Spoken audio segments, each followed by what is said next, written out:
Damos comienzo a esta charla, típico de la ganadería, esto que por ahí es cíclico, mucha demanda, poca demanda, poca demanda, bueno, no deja de ser una particularidad.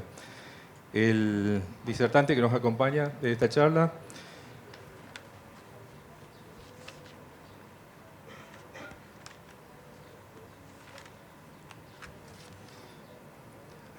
Romiu Félix, médico veterinario, egresado en 2001 de La Plata, continuó sus estudios en producción animal en INTA Balcarce.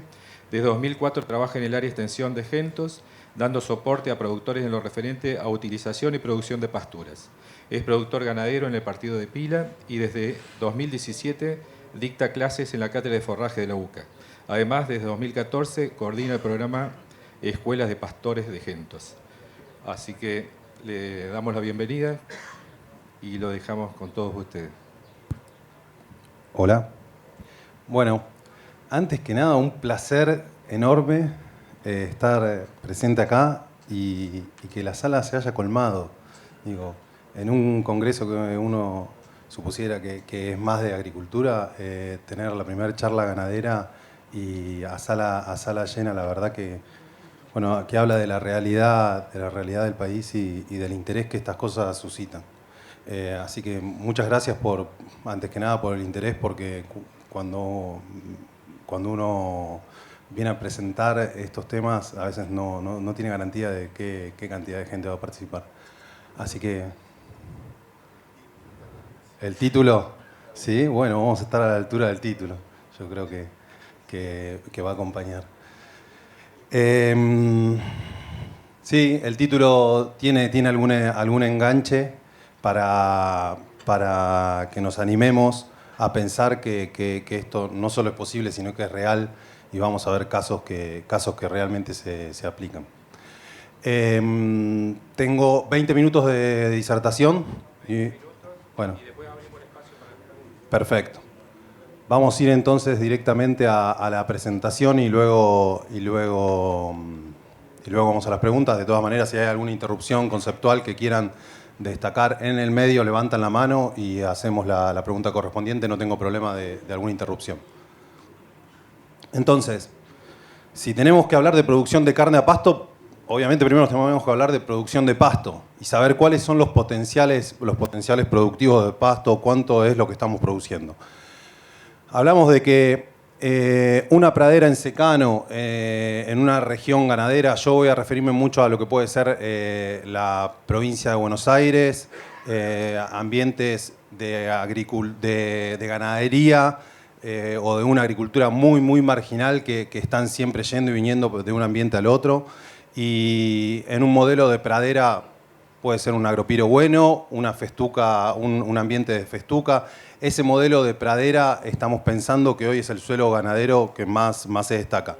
No es el barro blanco salino más limitante, sí es un escaloncito arriba superior.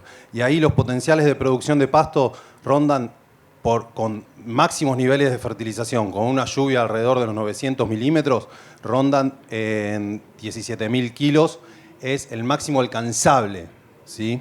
Esto es sin riego. Luego tenemos, lo que son praderas de productores. Hoy una pradera de productor con un planteo de fertilización de fósforo y nitrógeno tranquilamente alcanza los 12.000 kilos de pasto. Y después tenemos relevamientos que hacemos nosotros de cuánto están produciendo a nivel general las praderas. Y las praderas a nivel general están produciendo alrededor de los 7.000 kilos. En ese mismo ambiente, el campo natural produce unos 3.000. Luego vamos a ir sobre eso. Ahora, lo primero que quiero destacar es la diferencia entre los 12.000 kilos de pasto y los 7.000, que ambos son campos de productores. Básicamente, entre uno y el otro hay una diferencia de planteos de fertilización. Primer punto a charlar de la tarde es: la fertilización es por lejos la que presenta mayor retorno en producción de pasto de todas las tecnologías que nosotros manejamos. Más aún de cambiar el recurso o sembrar praderas nuevas, es conveniente por lo general refertilizar o fertilizar estoy hablando de planteos de fertilización a estos niveles de 100 kilos de N y ajuste de fósforo. Estoy pensando en praderas que se refertilizan todos los años, que se repone el fósforo, que se lleva primero a los niveles de 10, 12 partes por millón, y luego se repone el fósforo todos los años con una refertilización con N a la salida del invierno. En estas praderas nos paramos para pensar en 12.000 kilos. Porque esto es totalmente lograble, se repite en distintos planteos y es el primer salto que tenemos que pegar de uno al otro. No es la idea discutir hoy sobre esto porque vamos a ver que después sobre esto también hay otros puntos. Estamos hablando de este tipo de praderas espitosas, y estamos hablando de campos naturales de este tipo. Esta foto tiene como 10 años, pero no deja de ser actual, donde vemos praderas en campos naturales en inviernos, gobernados por gramón, algún ryegrass, y praderas, en este caso agropiro con festuca, del otro lado, ¿sí? Estamos hablando de este tipo de cultivos, como para primer punto. Eficiencia de conversión y cómo llegamos a los 800 kilos. Primero con praderas bien trabajadas, que no es más que el protocolo de fertilización, de implantación y de fertilización. Después, claramente, cuando hablamos de cómo alcanzar los 800 kilos, estamos pensando en recrías. El gran salto que ha pegado el productor, por lo menos en la cuenca del Salado, es pasar de su planteo típico de cría a guardarse el destete, ayudados en los primeros años de algunas promociones de ryegrass, y eso le ha ayudado sensiblemente a levantar los niveles de producción del campo, de los 160, 170 kilos que producía, en el mejor de los casos, llevarlo a los 200, 220, con recrías a partir de las recrías, ¿sí? No estamos pensando en que vamos a producir terneros más pesados o que vamos a triplicar la carga de vacas para obtener más terneros por hectárea, cuando hablamos en esos niveles de producción. Y básicamente esto es debido a que para producir 1 kilo de ternero, o en planteos de cría, para producir 1 kilo de ternero se necesitan 42 kilos de pasto. Con toda la tecnología de preñez del 95, a lo sumo se necesitan 23 kilos de pasto. En recrías, haciendo las cosas mal, con 400 gramos por día, se necesitan 17 kilos de pasto para hacer 1 kilo de ternero. Y haciendo las cosas muy bien, alrededor de los 9. Entonces, la eficiencia de conversión, porque imagínense que, bueno, esto es redundante, pero la vaca se tiene que preñar, tenemos que mantener la vaca, se tiene que preñar, hay una eficiencia, tiene que parir, hay otra eficiencia, tiene que convertir el pasto en leche, y todos esos son pasos que le sumamos que llevan a estas diferencias de conversión importantes. Por eso estamos hablando de recrías a pasto. Nosotros nos vamos a parar en conversiones entre el 15 y el 12 kilos, entre 15 y 12 kilos de pasto por cada kilo de 12 a 15 kilos de pasto para hacer cada kilo de carne.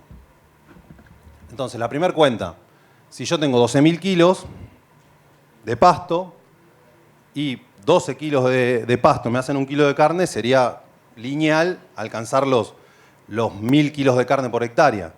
Está claro que no es así y está claro que debemos aplicar otra eficiencia, que es la del consumo. Y ahí es donde vamos a ahondar un poco más. ¿Cuánto es el consumo normal estipulado de las praderas a nivel país? ¿Alguno más o menos tiene idea de 12.000 kilos de pasto o de 10.000 kilos de pasto, para hacer un número redondo? ¿Cuánto se consume? ¿Cuánto es el forraje que se aprovecha? Exactamente. Lo normal es rondar entre el 50 y el 60%. Y ahí es donde hacemos otra cuentita sencilla, que es 12.000, pradera bien manejada, productor que tiene planteo de fertilización, que sembró bien, que tiene un planteo de fertilización, la especie que corresponde para el ambiente. Por 12, 550. No es nada despreciable este número.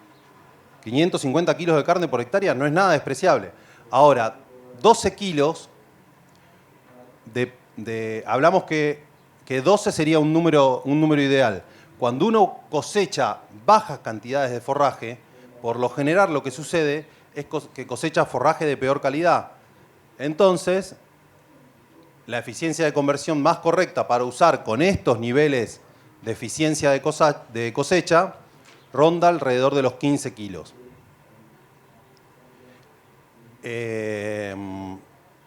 Tampoco está nada mal.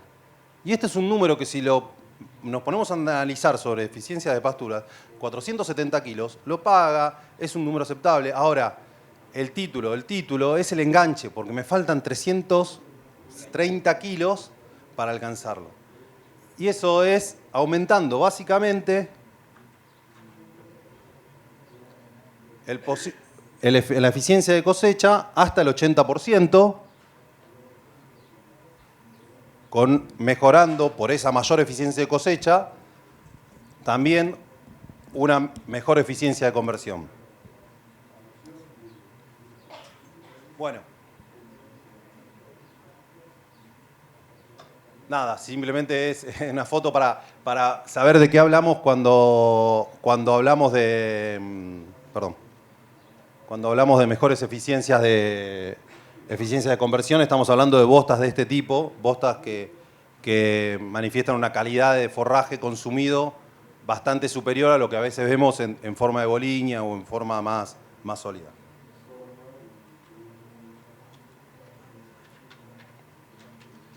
Y acá vamos cómo llegamos a este buscado y posible 80%. Vamos a ir rápido, que tampoco es tema de ahora. ¿Cómo hay que comer? Escuchamos 1000 veces, o los que estamos en el ruedo, hemos escuchado varias veces que hay que comer en 3 hojitas, porque la hoja número 1 acá ya está muerta. Entonces, cuando esta hoja número 4 o la tercera hoja sale, porque esta se está muriendo, entonces este sería el estado máximo para comer el macollo, menos que una lapicera. ¿Sí? Estamos hablando de 5 centímetros. O, ay, qué feo que no se ve esto, bueno. ¿Cuál es la altura de corte? Muchas veces hemos escuchado hablar de comer a un puño, bueno, no, comer a un puño significa que estamos dejando mucho forraje, tenemos que manejarnos en algunas circunstancias con esta altura con la altura de corte, no, esta altura de pastoreo, que no es más que a veces 2 o 3 centímetros. O, bueno, o cuál es el remanente de entrada y salida de una parcela. Salieron de acá y entran acá. Y esto sería el ideal. Y acá estamos hablando de que no hay 3 puños de pasto o 5.000 kilos de pasto acumulado. Salen de uno con algún remanente y el remanente ese sigue siendo verde. O sea que hay área para hacer fotosíntesis, fotosintéticamente activa, hay área foliar remanente y van a comer un pasto muy tierno con prácticamente nada de hojas muertas. O es mantener la pradera con esta cobertura. O si yo les digo que, esta pradera está pasada, era la foto primera. Si yo les digo que esta pradera está pasada, me dicen, no, ¿cómo va a estar? Sí, mirá, acá ya empezás a tener hojas muertas. Hojas muertas, hojas muertas, hojas muertas. Este estadio de pradera ya está pasado. De todo esto tampoco vamos a hablar, porque quiero ir a otro punto, a un punto que creo que a este nivel de participantes es donde hay que hacer hincapié. Porque para hablar de cómo manejamos el pasto, cuándo cambiar la parcela, ¿cuántos de ustedes, esto es un ejercicio que hacemos, venimos a hablar de manejo del pasto para ¿cuántos de ustedes cambiaron hoy ¿cuántos de ustedes cambiaron hoy los novillos? Hoy a las 6 de la mañana antes de salir para acá. ¿Cuántos? Levante la mano. Nadie, ¿están de acuerdo? Hoy es miércoles. ¿Cuántos de ustedes los cambiaron en esta semana, los novillos? 1, 2, ¿qué tal? ¿Cómo está? ¿Cuántos de ustedes lo cambiaron en estos últimos 10 días los novillos? Entonces, 1, 2, 3, bueno, los mismos, sumamos 7 personas. ¿A qué voy? A que este nivel de charla de cómo comer, cómo dejar, cuánto está pasado, cuánto no está pasado, tal vez lo tenemos que dar, y es de hecho lo que hacemos con esto, lo tengamos que dar a la persona que está todos los días en el campo, a la persona que es la realmente responsable de cambiar la parcela del lugar, a la persona que se presenta con el problema de que le dijeron que había que comer con esta altura, pero llovieron 50 el día anterior.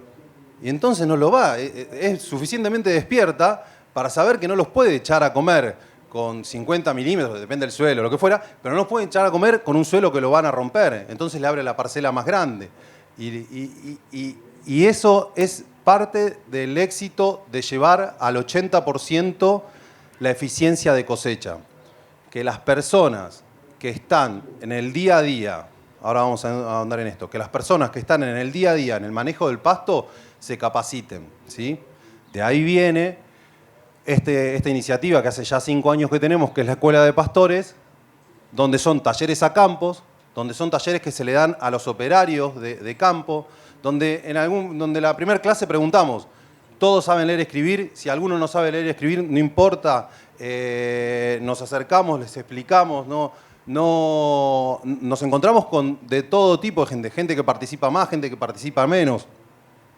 Intentamos y por lo general cerramos la entrada a todo lo que sea ingeniero agrónomo o técnico para que no se inhiba el operario de campo. Y lo hacemos 3 veces al año, 1 por cada estación, en el otoño, en el invierno y en la primavera, o más entrado al verano en los planteos de alfalfa. Y siempre traemos a alguno que esté haciendo eso en algún otro campo, como para que cuente su experiencia y el uso. Y análisis de casos reales. Los invitamos a que en la de otoño agarren un lote y lo midan, lo pesen, que señalen 3, 4. Entonces, la siguiente reunión o la última reunión se compara cada uno con lo que ganó de kilos y demás. Digo, parte del éxito de llegar a ese 80% de eficiencia de cosecha es que la persona que esté a cargo del manejo del pasto sea capacitada y que no discutamos en estos ambientes cuánto es, o lo podemos discutir, pero a veces les cuesta más a ustedes después de volverlo a transmitir a las personas que están a cargo del pasto, ¿sí? Bueno, entonces, tenemos que producir más, especies adaptadas y fertilizar más. Tenemos que tener mejores eficiencias de conversión, eso lo tenemos con la recría y cuidando la calidad de pasto, y tenemos que levantar la eficiencia de cosecha del 50 al 80%. Con esto yo podría cerrar la charla, pero me parece que al nivel de esta reunión nos merecemos otra discusión, que es el por qué no levantamos la eficiencia de cosecha al 80%. Básicamente, porque tenemos un problema de ajuste de carga y balance forrajero. Y no, pero sí, balance forrajero, lo tengo claro, sí, cuántos novillos pongo.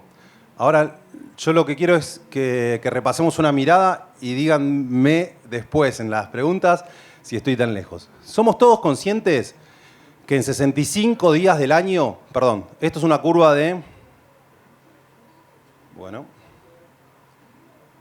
se me está quedando sin pila esto. Esto es una curva tradicional de producción de pasto. En el eje de la CI está esos valores porque son para 100 hectáreas. La típica curva bimodal, donde el pasto crece en otoño, es un bache forrajero en el invierno con ciertas características de crecimiento, porque estamos hablando de especies que crecen en el invierno, y después el pico de producción de primavera, ¿sí? Fui rápido porque lo daba por entendido, pero esta es la típica curva de producción. Ahora, ¿somos conscientes de que en 60 días, 65 días, se produce el 50% del pasto que se produce en el año? Cuando va a un planteo ganadero, lo primero que te dicen, no, primero hay que generar el pasto, primero hay que hacer las pasturas, primero hay que hacer la comida para después cargar las vacas. Ok, correcto, pero no, eso no necesariamente significa que me esté faltando pasto o que mi eficiencia de cosecha sea buena. Porque cuando vos hablás con los productores, la mayoría del año le falta pasto. Salvo 2 meses al año, vas durante todo el año le está faltando pasto. 2 meses al año le sobra. Pero esos 2 meses son tan críticos en producción de pasto que son los que llevan las eficiencias de cosecha al 60%. ¿Sí? ¿Me explico? No es tan complicado. vamos a hacer un par de ejercicios de distintas cargas. 3 cargas, carga ajustada al invierno, que es mentira, no está ajustada al invierno. Perdón, la curva naranja es la carga de 3 novillos que aumentan promedio al año 550 kilos, 550 gramos, perdón. Qué grande que acá están presentes. Entre que se me seca la boca y hace calor. Aumenta 550 gramos promedio al año. Empieza aumentando menos gramos por día. En primavera aumenta más, pero el promedio del año es ese. Un número totalmente lógico. Una carga de 3 novillos por hectárea. No es ajustada al invierno porque acá hay un bache, pero suponemos que lo cubrimos con el diferimiento del pasto en pie del otoño al invierno. Primera pérdida de eficiencia, pero bueno, es un manejo que se puede hacer. Y acá, todo este pasto, en estos 2 meses, es lo que perdemos de producción. ¿Sí? Si yo saco la curva, la eficiencia de cosecha de esto es del 54%. Si resto las áreas bajo la curva, la eficiencia de cosecha de esto es del 54%. Y este es un planteo bastante normal. Y acá tengo mis 470 kilos de carne, 480 kilos de carne. Un manejo de carga variable. ¿Y qué quiere decir esto? Que arranco con menos carga, inclusive, y a medida el pasto va creciendo, subo los niveles de carga. Con este planteo lo que hago es acompañar el crecimiento del pasto e ir comiendo todo el pasto que crece. Y ahí es donde la carga aumenta, la carga promedio del año aumenta y la producción alcanzamos esos 800 kilos de pasto. ¿Esto qué supone? Los mismos índices que veíamos hoy. Sacado de otra manera, pero los mismos índices. Una eficiencia de cosecha del 83, me dio en este caso. Una conversión entre los 12 y 15 kilos y el mismo aumento diario por cabeza. Ahora, carga variable. ¿Cómo se hace esto? ¿Cómo hago esto sobre praderas? Tengo que comprar, durante 2 meses al año, tengo que tener una carga de 9 novillos solo durante 2 meses al año. ¿Me explico? Es complejo. Puedo manejarlo con compras puntuales a la salida del otoño, a la salida del invierno, y solo durante 90 días 4 novillos y medio, durante 60 días 90. Es complejo la variación de las cargas. Pero todos los ensayos que se hacen con carga variable, luego lo vamos a repasar, da alrededor de 800 kilos de carne. Y este es el otro planteo. Alta carga ajustada a la producción de primavera. Prácticamente ajustado acá a la producción de primavera, con una carga que ya arranca desde el inicio, desde la compra en abril, con 8,7 cabezas por hectárea. El incremento de esta carga es básicamente porque el animal, al ir pesando cada vez más, aumenta su consumo. Y las producciones de carne en 1.300, 1.400. Hay citados casos reales, no lo puse, lo comento acá, de 1.500 kilos de carne por hectárea. Ahora, claramente, ¿cuál es el problema? ¿Cómo suplo todo esto, que es el bache de invierno y que significa alrededor de 6.000 kilos de pasto? Y ahí es donde entran a jugar todas las otras cosas ganaderas que se habla un montón, que es donde más se desarrollan hoy los asesores, los nutricionistas, que son corrales de inicio, rotaciones de verdeos, suplementación. Pero ¿somos conscientes para qué hacemos todo eso?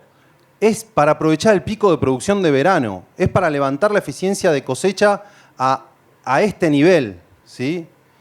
Yo sé que hay muchos que lo vienen haciendo y que lo están entendiendo, pero de nada sirve si después, si no somos conscientes de para qué levantar la carga en el invierno. También esto se podría reemplazar con compras en agosto y deferimiento del pasto de invierno a agosto y hacer invernadas más cortas, bien de primavera. O, en algún momento lo ponía, verdeos. Verdeos incluye lo que son verdeos intercalares entre cultivos de agricultura.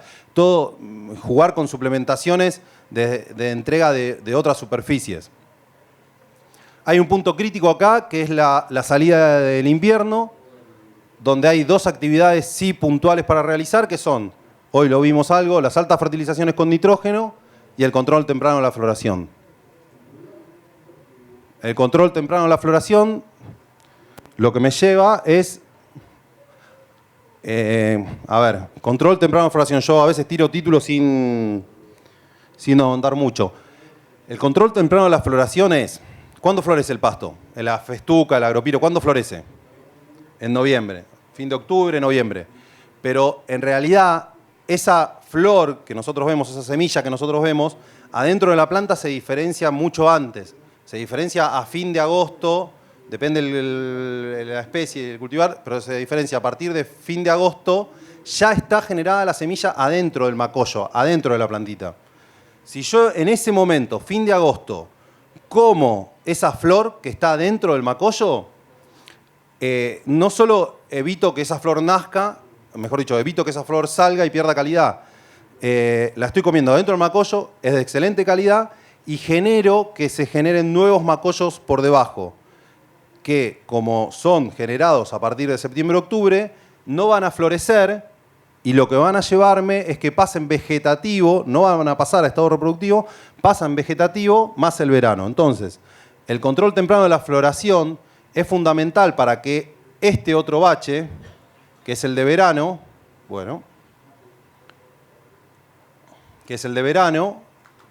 se levante. Entonces, probablemente produzca menos acá porque corte la producción explosiva de pasto, se llama cuando se estira, cuando larga la flor, se da un alargamiento de entrenudos que hace que el pasto explote, pero es pasto de mala calidad.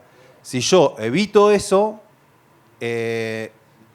corto algo la producción final, corto algo la producción total de primavera, pero estiro muy bien la producción de pasto verde en diciembre. Y eso es una ventaja para el siguiente bache de producción. Eso es lo que se conoce como control temprano de la floración. Entonces, eso se hace ahora, en agosto.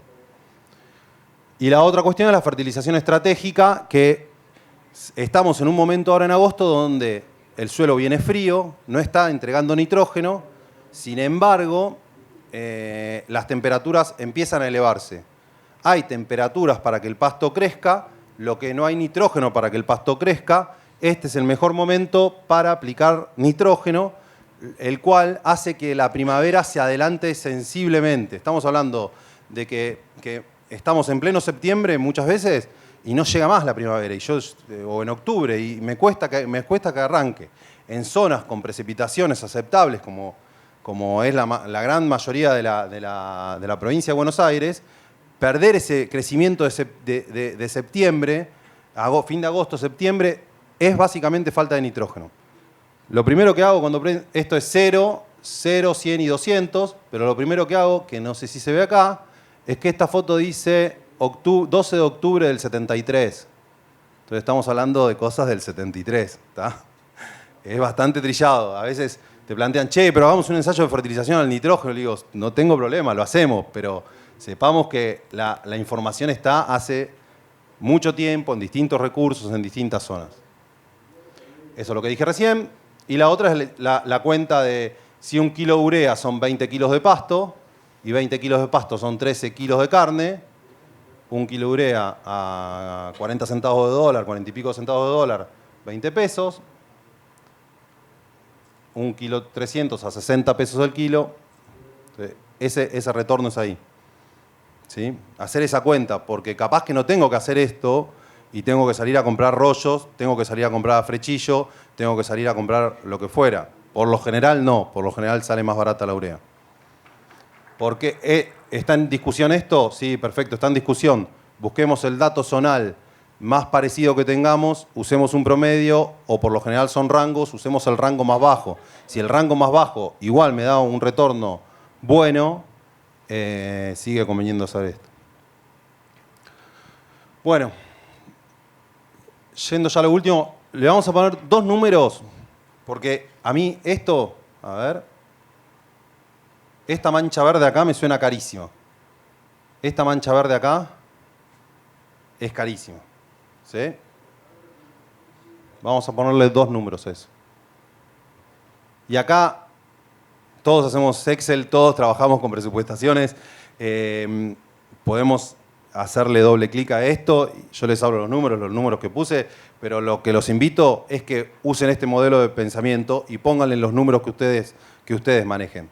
Pero usen este modelo o que pensemos en algún modelo de esto. La carga, esta es la de carga ajustada al invierno, ¿se acuerdan? 3 cabezas por hectárea, 480 kilos de carne.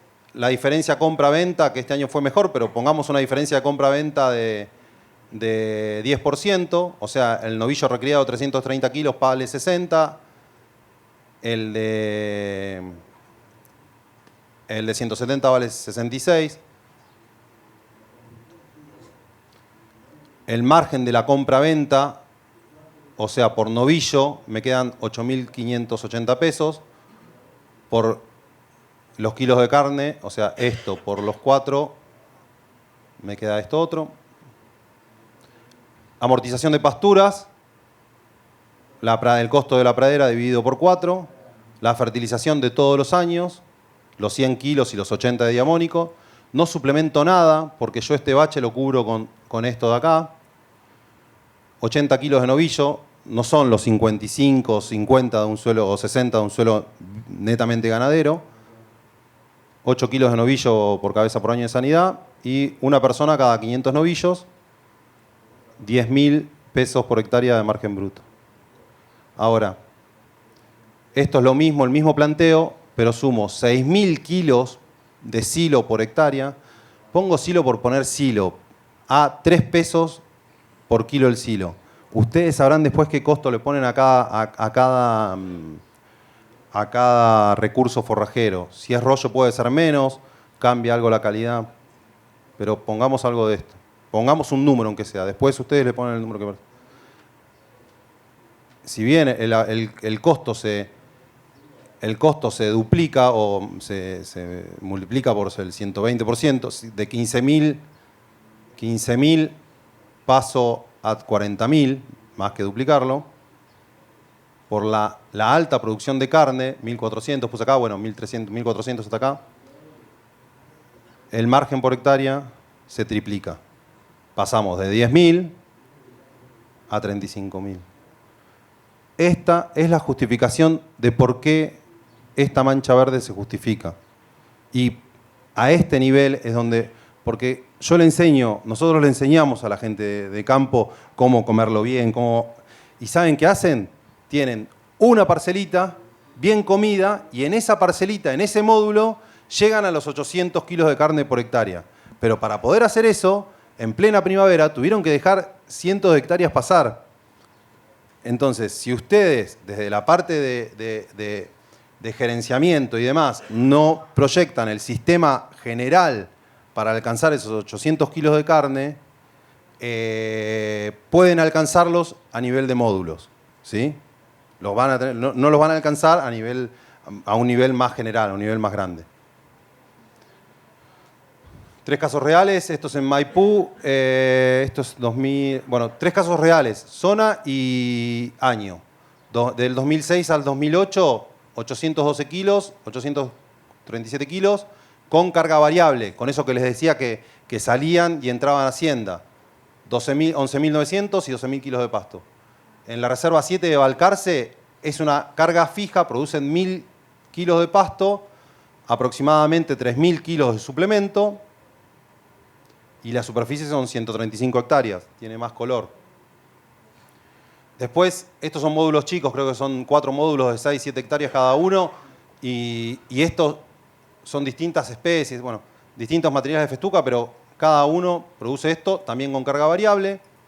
O mirándolo en algo más corto, en la Prida, por eso poner otra región, año 2010, durante los 105 días de primavera, la producción de carne alcanzó 420 kilos. No estamos contando la producción de otoño y de invierno y verano que puedo tener. Entonces, son números reales, alcanzables, y que ustedes los tienen que pensar en función del sistema en general, no del lote en particular. La idea no era discutir acá el lote en particular de cómo alcanzar esa mayor eficiencia de cosecha. Y esta es una foto también, terminamos con fotos viejas, pero acá le agrego algo nuevo.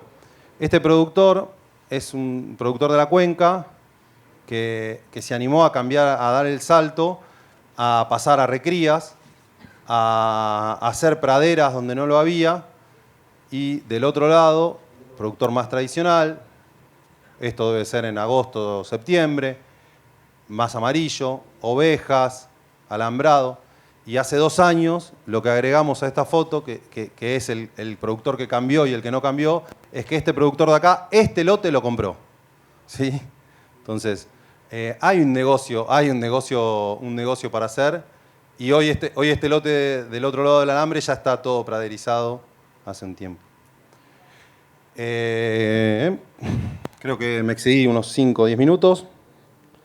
Pero ese sería el pantallazo general, que para mejorar la eficiencia de cosecha de las praderas y alcanzar la mejora de las praderas, los 800 kilos de carne se logran haciendo los protocolos de manejo que la mayoría de nosotros conocemos. Fertilizar es uno de los que cuando hicimos en el 2017 una encuesta a nivel de CREA, nada más que el 7% de las praderas se refertilizaban. Entonces todos sabemos que hay que refertilizar. Muy pocas praderas se refertilizan con fósforo o se ponen dosis de fósforo. La mayoría solo ponen fósforo en la implantación. Fertilizar, primer punto. Segundo punto, pensar en recrías. Esto está pensado para recrías, con buena calidad de pasto. Y por último, hay que levantar las eficiencias de cosecha. Con el manejo en 3 hojas, con alta intensidad, con control temprano de la floración, todo. Pero tenemos que potenciar todo el sistema para alcanzar para alcanzar el 80% de eficiencia de cosecha, que por lo general se nos escapan esos 50, 60 días, que es el pico de primavera de verano. El pico de producción de primavera. Así que bueno, eso sería más o menos, pero lo damos para charlas luego. Muy bien, muchas gracias, Félix. Un aplauso. Le agradecemos el esfuerzo que ha hecho para comprimir tantas ideas y tantos conceptos en tan poco tiempo. Pero bueno, todo lo dicho abre el panorama de interrogantes y de preguntas para el que levante la mano y para el que quiera empezar. Sí. Allá.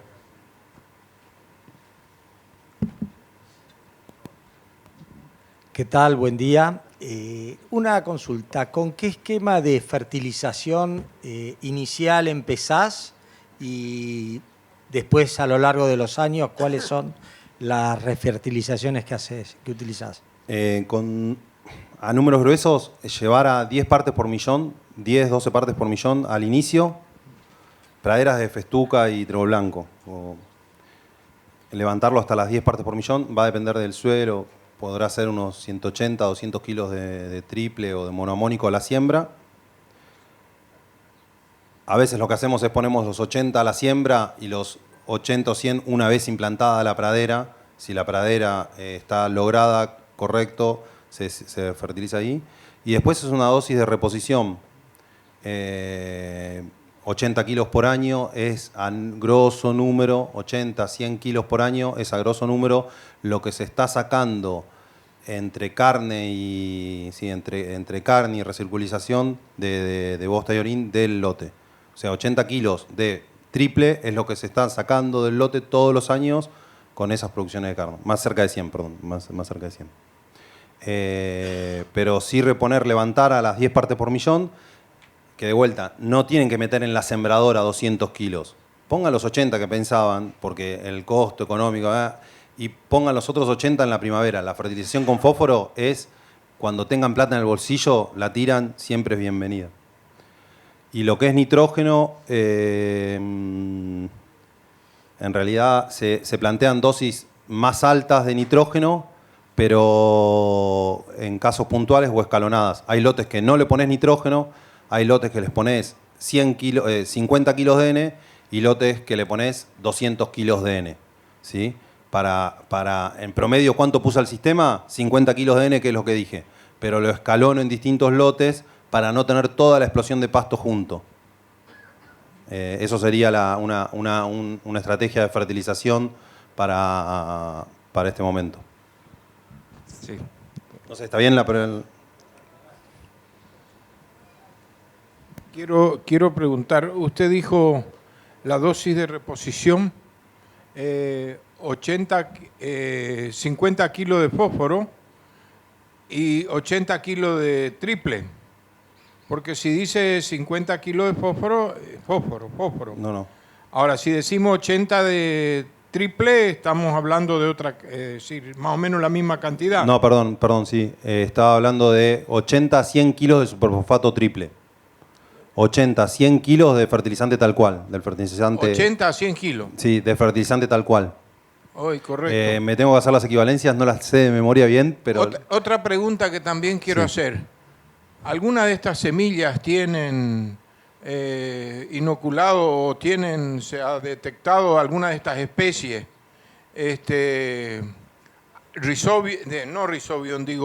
Asociado a su rizósfera, bacterias que hacen una fijación nitrógeno?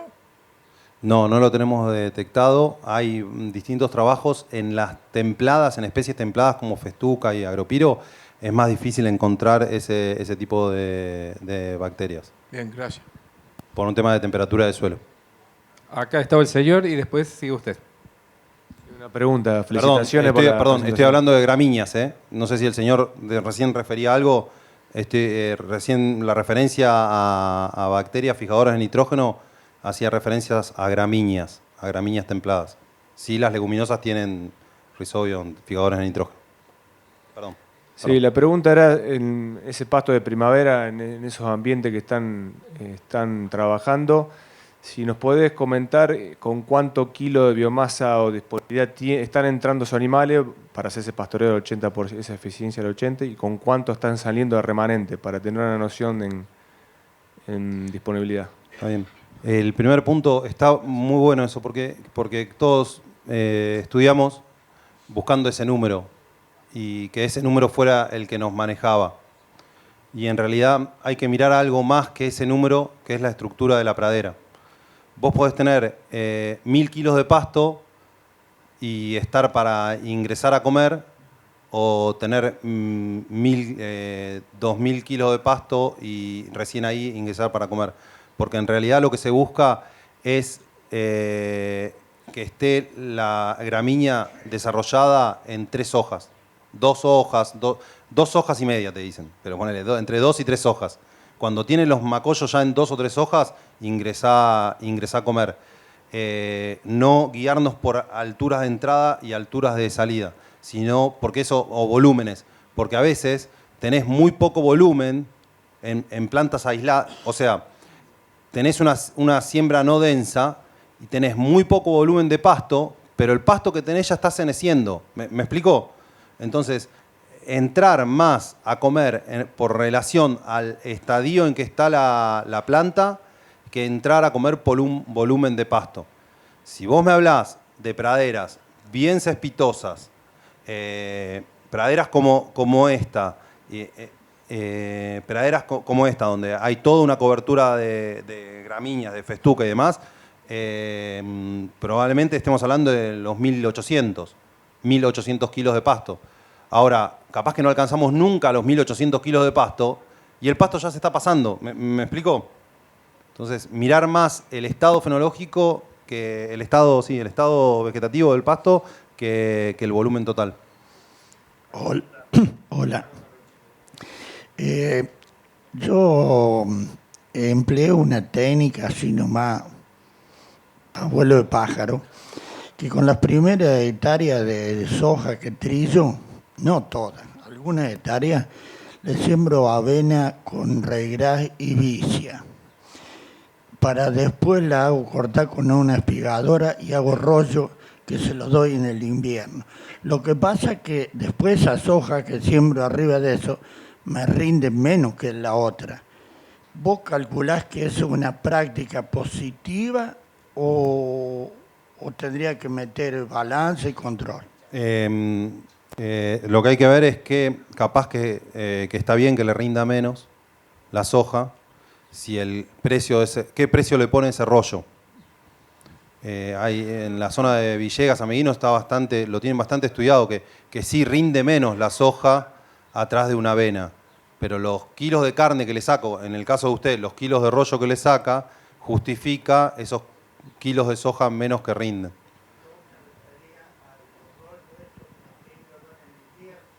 Sí. Pongámosle al rollo, pongámosle o precio de mercado, o precio de que usted lo vende, o precio de convertido en carne. El precio que usted, o los kilos de carne que le pueden servir para el siguiente invierno.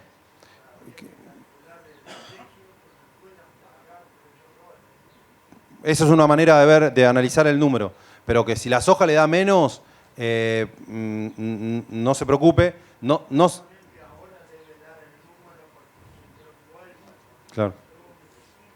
Claro. Pero no. Podría dar la soja el número, la soja siguiente, dar un número menor y así todo hacerle negocio. ¿Sí?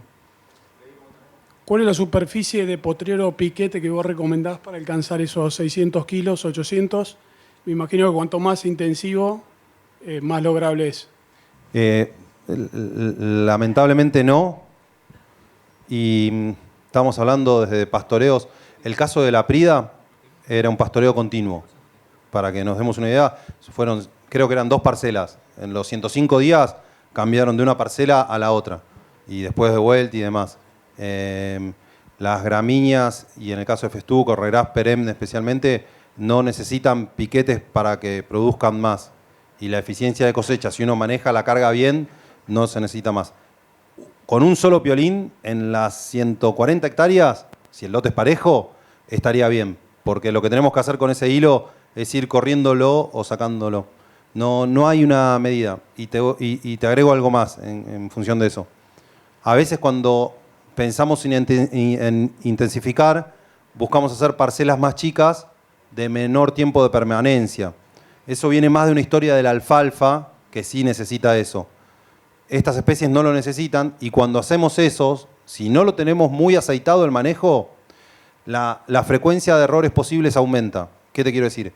Si yo hago parcelas de un día y las calculo mal, y yo voy a la semana, cometí 7 errores, esa semana, durante 7 días, pasaron hambre en los novillos o hubo sobrepastoreo. Si yo hago parcelas, cálculos para 7 días o 5 días, y voy una vez por semana, una vez cada 10 días, la frecuencia de error es menor. ¿Me explico? A veces encontramos más macanas. Cuando son parcelas más chicas en suelos que presentan problemas de anegamiento, o sacrificás una parcela o tenés ese problema también, ¿viste? Intensificar, aumentar producción de pasto no es necesariamente hacer parcelas más chicas. Sí se justifica para un montón de planteos que estamos pensando en donde tenés forraje de mala calidad y querés hacer un uso intensivo de todo ese forraje de mala calidad o un uso intensivo de un diferido, de un pasto pasado. Pero no necesariamente hacer parcelas más chicas es intensificar. Acá. A la hora de refertilizar lotes o parcelas, ¿es más recomendable refertilizar los lotes digamos, que están mejor, con mayor stand de plantas, o los que están peor, ya sea por un sobrepastoreo, algún problema, o alguna pastura que ya de arranque fue mal implantada en comparación con una agropira, una fetuca que fue buena implantada? Y uno por ahí no sabe si refertilizarlo mejor o lo peor. Por lo general, la primera respuesta es decirte que refertilizarlo mejor, siempre y cuando lo mejor no esté mejor porque ya está fertilizado. ¿Me explico? Entonces, si yo quiero refertilizar con fósforo un lote que ya le puse fósforo en el otoño y que porque le puse fósforo no tiene sentido pasarme de niveles de fósforo. ¿Me explico? Entonces, yo te diría que si vos me decís a cuál le pongo los 200 kilos de N y a cuál no se los pongo, en mi zona se lo pongo al lote más alto. O sea, al lote que mejor escurrimiento tiene, que menos, capaz que no es el lote que mejor implantado está, pero sí es el lote más seguro para que cuando me caen los 200 de junio, tenga donde echar a la hacienda.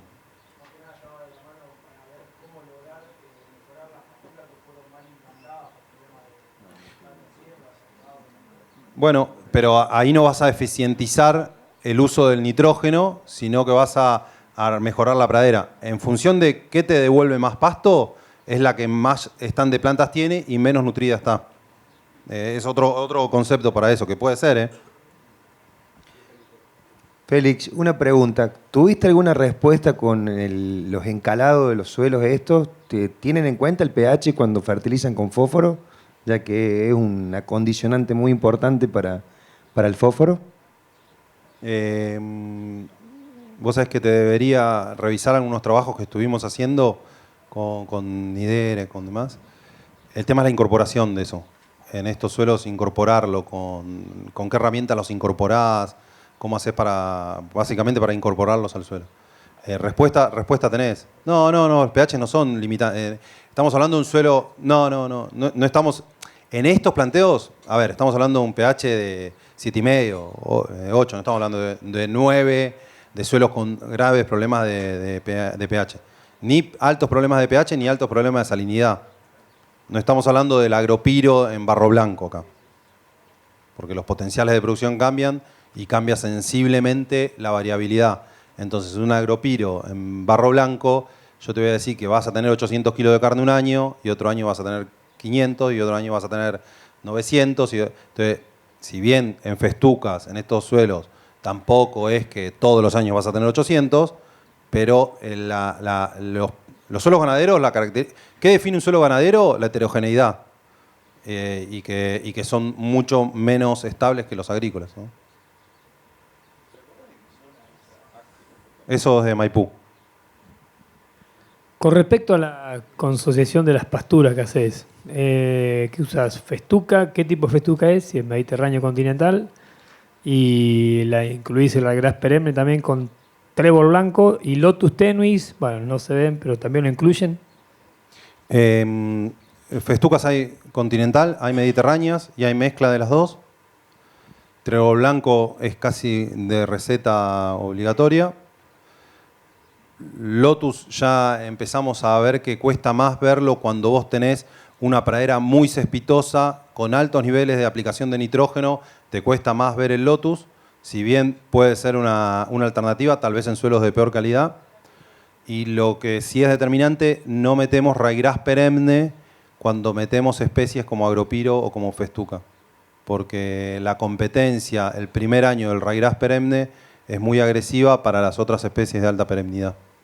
Eso sería así a grandes rasgos. El lotus estaría más discutido según el ambiente, y bueno, el festuca y trébol blanco es como que en general.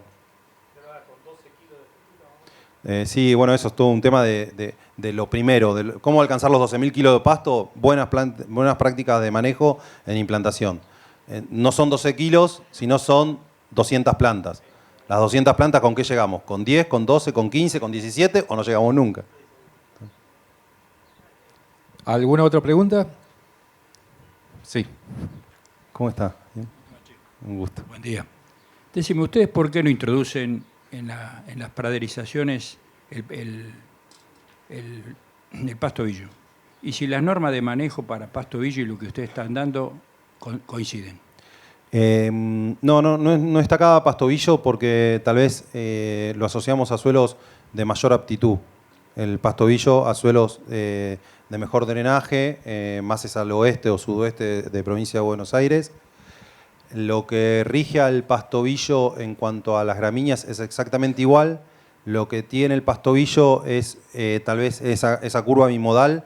En el invierno es más plana y produce un poco más en el verano. Pero a lo que es el crecimiento de...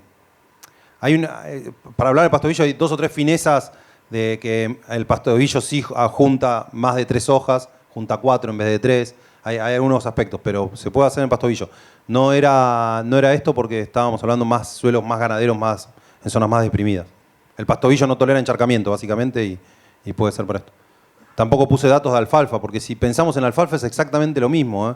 Los corrales de inicio arrancan como para maximizar las producciones de esa alfalfa y pastobillo en muchos de los casos.